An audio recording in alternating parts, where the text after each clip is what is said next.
हाँ जी, लिखिए next question.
हाँ बेटा देखिए, साइन इनवर्स ऑफ कॉस 7, ये तो है नहीं कि यहाँ पर आप चेंज कर सकते हो। और फॉर्मूला क्या होता है, sine inverse of sine theta, है ना, या cos inverse of cos theta, ऐसा फॉर्मूला होता है। Sine inverse of cos theta का फॉर्मूला तो होता नहीं। तो ध्यान क्या देना होगा, इसको लिख सकते हो क्योंकि हमारे पास फॉर्मूला था sine inverse theta plus cos inverse theta is equal to pi by 2। तो यहाँ साइन इनवर्स लिखा है, तो इसको हम क्या लिख सकते हैं, साइन इनवर्स थीटा को पाई by 2 minus cos inverse theta लिख सकते हैं। तो ये जो क्वेश्चन था साइन इनवर्स थीटा, ये थीटा ही तो है कॉस 7। साइन इनवर्स थीटा को लिख सकते हो cos inverse pi by 2 minus cos inverse cos 7, cos inverse cos 7। अब हम बस कॉस इनवर्स ऑफ कॉस 7 की वैल्यू लाएंगे। अब एक काम करते हैं, थोड़ा सोचते हैं कि बिना ग्राफ की चीज कैसे बनेगी। बेटा यहां पर ध्यान से देखिए, बिना ग्राफ के बारे में सोचते हैं। तो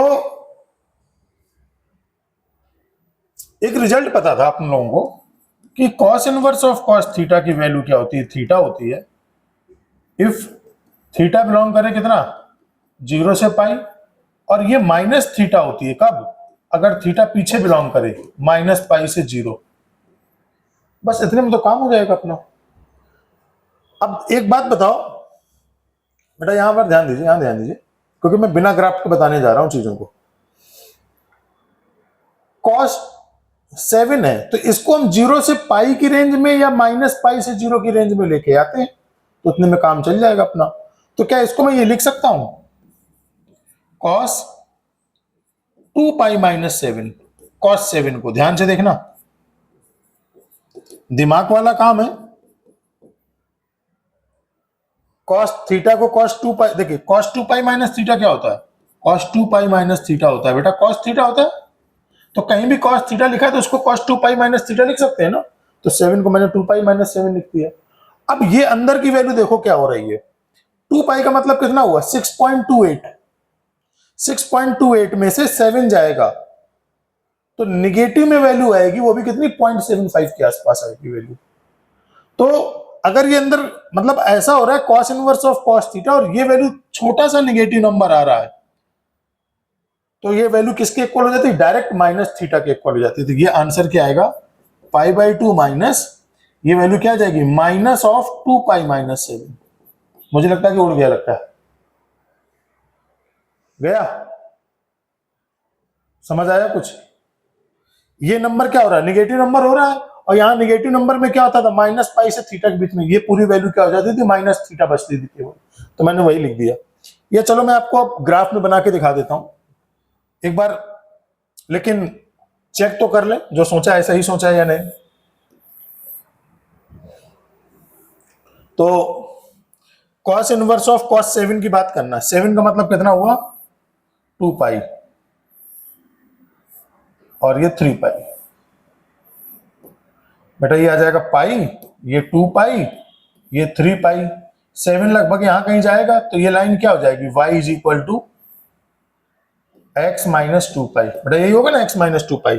तो डायरेक्ट चाहते तो यहां पर लिख सकते, तो क्वेश्चन क्या था, क्वेश्चन हमारा आ गया था पाई by 2 minus cos inverse of cos 7। Cos 7 के लिए कौन सी लाइन हिट करेगी, ये वाली लाइन हिट करेगी, x माइनस 2 पाई। तो ये क्या आएगा, x माइनस 2 पाई, मतलब क्या जाएगा इससे, पाई बाई 2 माइनस x की जगह 7 माइनस 2 पाई। तो यही आ रहा है क्या, हाँ, पाई बाई 2 माइनस 7 प्लस 2 पाई, ये इसका आंसर हो जाएगा। पाई बाई 2 और पाई कितना आ जाएगा, 5 पाई बाई 2 माइनस 7। देखो यहां से भी वही आंसर आ रहा है, पाई बाई 2 माइनस माइनस प्लस हो जाएगा, प्लस 2 पाई माइनस 7, तो 5 पाई बाई 2 माइनस 7। कौन सा मेथड ज्यादा ठीक है, ग्राफिकल अप्रोच, क्या बोलोगे, ग्राफिकल अप्रोच ज्यादा ठीक है, सीधे देखा फट से एकदम एग्जैक्ट आंसर लिखा, तो आप कंफ्यूज मत होइए, वो जब प्रैक्टिस में चीजें आ जाती तब इसमें थोड़ा सा बनेगा ये, अभी आप ग्राफ से ही कर लीजिए, ठीक है ना। इसको हटा देते हैं, एक ही मेथड से ये सब हटा देते हैं, इन सब की जरूरत नहीं है। इसमें कोई किसी को डाउट हो तो पूछ सकता है,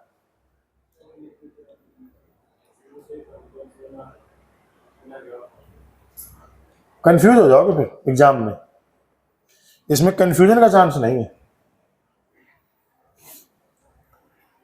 वो जब थोड़ा प्रैक्टिस में आ जाए चीजें तब करना, विदाउट ग्राफ सोच करके, है ना। जब ग्राफ और बिना ग्राफ में तुम्हारा आंसर मैच करने लगे, जैसे मान लो कोई क्वेश्चन दिया है तो इसको बिना ग्राफ, पहले ग्राफ से करना, फिर बिना ग्राफ अपने आप से दिमाग से सोच के करना, मैच कर जाए तो अच्छी बात है। बता दूंगा लेकिन मैं अप्रोच कि कैसे सोचना है। एक बात ध्यान देना, इन दोनों को सेम करना होता है, sine inverse of sine theta, जैसे कॉस इनवर्स है तो यहाँ कॉस थीटा बनाना पड़ेगा आपको, वो पाई बाई 2 माइनस करने से आ जाता है। नेक्स्ट वाला क्वेश्चन करिए, सेकंड।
नेक्स्ट लिखिए बेटा, cos inverse of minus sine 11,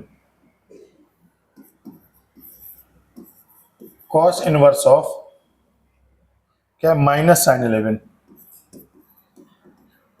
minus, तो कॉस इनवर्स माइनस थीटा क्या होता है, वो तो पाई आ जाता, pi minus cos inverse of sine 11। अब देखिए एक कॉस एक साइन, जरा ध्यान से देखिएगा कैसे बदलेंगे, एक कॉस है एक साइन है, तो कॉस इनवर्स क्या, एक तरीके से थीटा दिया, ये क्या कॉस इनवर्स थीटा, तो इसको क्या लिख सकते हैं, पाई by 2 minus sign inverse theta, बरोबर हो गया, साइन इनवर्स ऑफ साइन 11 हो गया। अच्छा अब देखिए, तो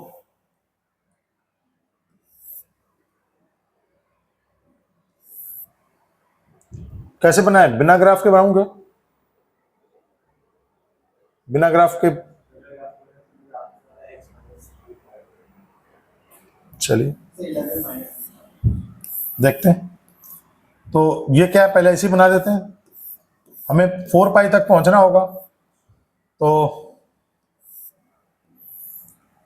पाई by 2, 3 pi by 2, 5 pi by 2, 7 pi by 2, बस बनाना तो यही है हमें। 0, ये पाई, ये 2 पाई, ये 3 पाई, ये 4 पाई, 11 कुछ यहाँ आता है, 7 पाई बाई 2 यहाँ आता है 11।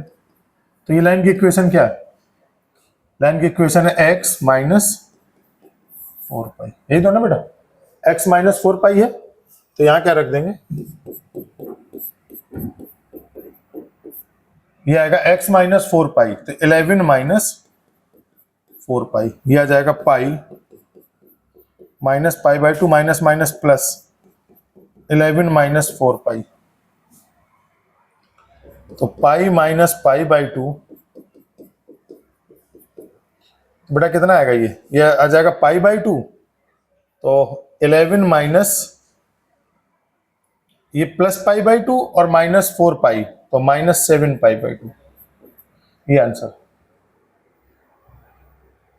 गड़बड़ हो गया, गलत हो गया क्या, हाँ इसीलिए अभी हो गया था बिना ग्राफ के।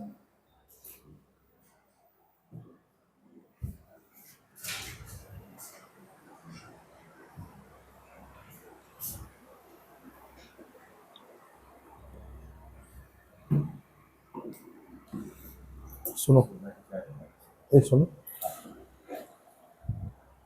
रखो, अरे ये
हाँ बेटा लिखिए अगला क्वेश्चन।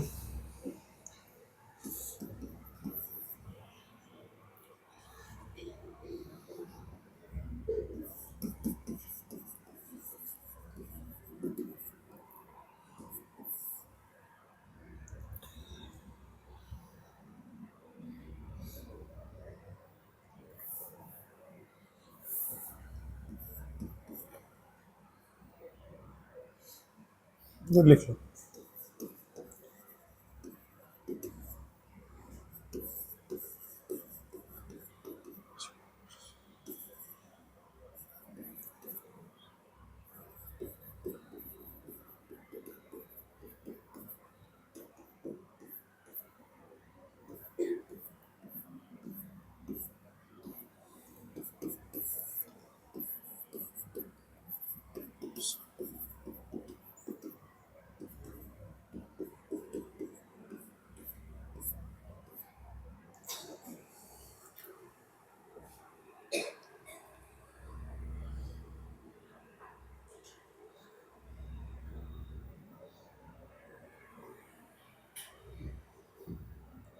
हाँ जी देखिए, फर्स्ट सॉल्यूशन क्या, cosec inverse cosec of cot inverse 3π/4। बेटा कॉट इनवर्स 3π/4 की वैल्यू x तो रियल नंबर के लिए होता है, तो 3π/4 पे हो जाएगा। तो 3π/4 कितना होता है? ये तो पाई में दिया है, कॉट आना चाहिए।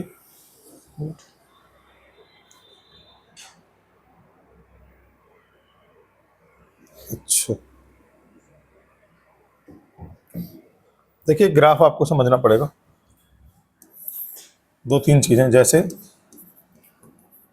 Sign of sine inverse x, ये होता है x के इक्वल इफ जब x बिलोंग करे -1 से 1, इसमें डोमेन काम करेगी। यहाँ साइन इनवर्स x को डिफाइन होना है, तो यहाँ डोमेन इसकी काम करेगी। इसकी डोमेन क्या होती है? -1 से 1। दूसरा फॉर्मूला ऐसे ही कॉस होगा, cos of cos inverse x, ये वैल्यू भी x होगी इफ x बिलोंग करे कितना बेटा? -1 से 1। तीसरा tan of tan inverse x, ये x होगा for all x belongs to real number. क्यों? tan इनवर्स x की डोमेन क्या होती है? रियल नंबर होती है। tan इनवर्स x मालूम है ना, इस तरीके से तो पूरा रियल नंबर होता है।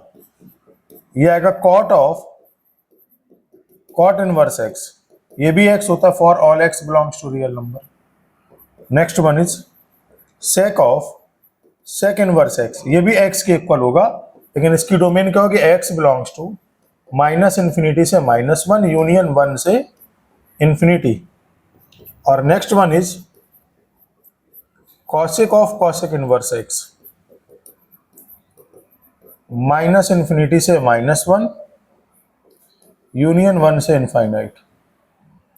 तो देखिए cot of cot inverse x क्या हो जाएगा? x के इक्वल हो जाएगा, यानी क्योंकि रियल नंबर कोई भी नंबर के लिए काम करेगा, तो ये कितना आएगा? केवल ये पूरी वैल्यू।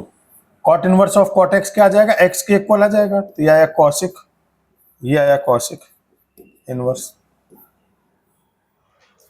अब कॉसिक 3π/4 की वैल्यू, तो कॉसिक इनवर्स कॉसिक, ये क्या होता है? Pi minus π/4।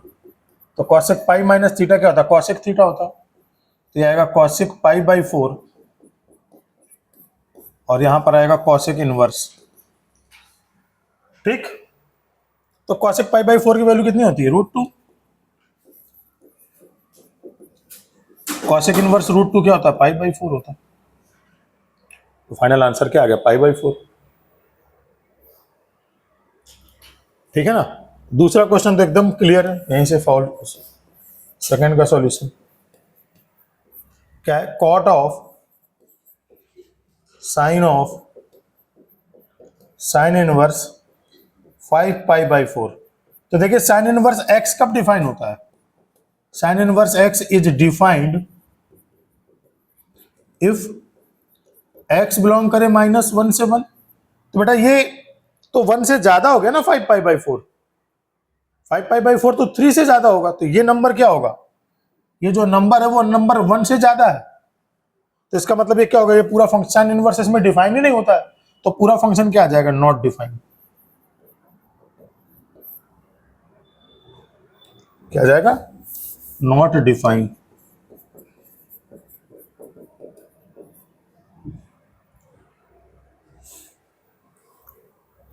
कहीं कोई परेशानी है?